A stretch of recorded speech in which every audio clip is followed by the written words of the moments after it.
안녕하십니까. 이어서 경남 소식입니다. 올해 경남의 첫 미세먼지 주의보가 통영에서 발령됐습니다. 경남보건환경연구원은 오늘 새벽 통영의 초미세먼지 평균 농도가 0시에 세제곱미터당 94 마이크로그램, 1시에 세제곱미터당 97 마이크로그램으로 2시간 연속 기준치를 초과해 초미세먼지 주의보를 발령했다고 밝혔습니다. 초미세먼지 주의보가 발령되면 어린이와 노인, 폐, 심장 질환자 등은 실외 활동을 줄이는 것이 좋습니다. 한국GM 창원과 부평 공장에 대한 신차 배정 여부가 이달 안으로 결론이 날 전망입니다. GM 본사와 한국GM 측은 이달 초에 시작된 글로벌 신차 배정 논의의 확정 발표가 한국GM 상황으로 늦춰지고 있다며 다른 나라 사업장의 생산 일정 때문에 3월 말 이후까지 신차 배정을 미루기 어려운 상황이라고 밝혔습니다. GM은 이미 수차례 창원 공장의 크로스오버 유틸리티 차량을, 부평 공장의 스포츠 유틸리티 신차를 배정할 가능성이 있다고 밝혀왔습니다. STX 조선해양노조가 인적 구조 조정이 포함된 자구안에 반대하며 내일부터 파업에 들어갑니다.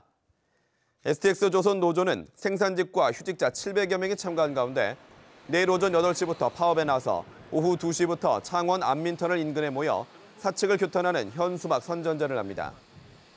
STX 노조는 모레 성동조선해양노조와 함께 창원광장과 더불어민주당 경남도당 앞에서 고용 유지를 요구하는 집회를 열 계획입니다.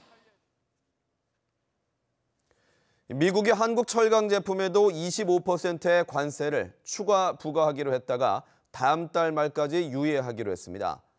하지만 말 그대로 잠정 유예라 언제든 부과할 수 있고 쿼터제로 수입량을 제한할 가능성도 있어 경남의 철강업체들은 여전히 비상입니다. 오종호 기자의 보도입니다.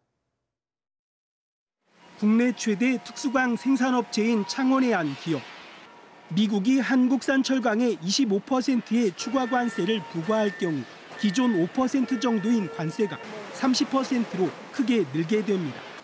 이 회사가 미국에 수출하는 특수강은 둥근 막대 모양의 본강 등 한 해 2,500톤 정도. 대미 수출량이 많지는 않지만 미국에서 줄어드는 물량만큼 다른 해외 시장과 국내에서 경쟁이 더 치열해질까 걱정입니다. 직간접적으로 영향을 미칠 것으로 보이기 때문에 이번 사항을 예의주시하고 있습니다. 개별 기업뿐만 아니라 정부 차원의 적극적인 대응이 필요할 것으로 보입니다.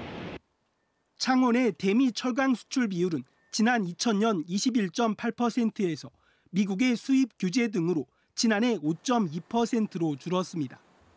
문제는 자동차 부품 원재료 형태로 철강 제품을 수출하는 중소기업들입니다.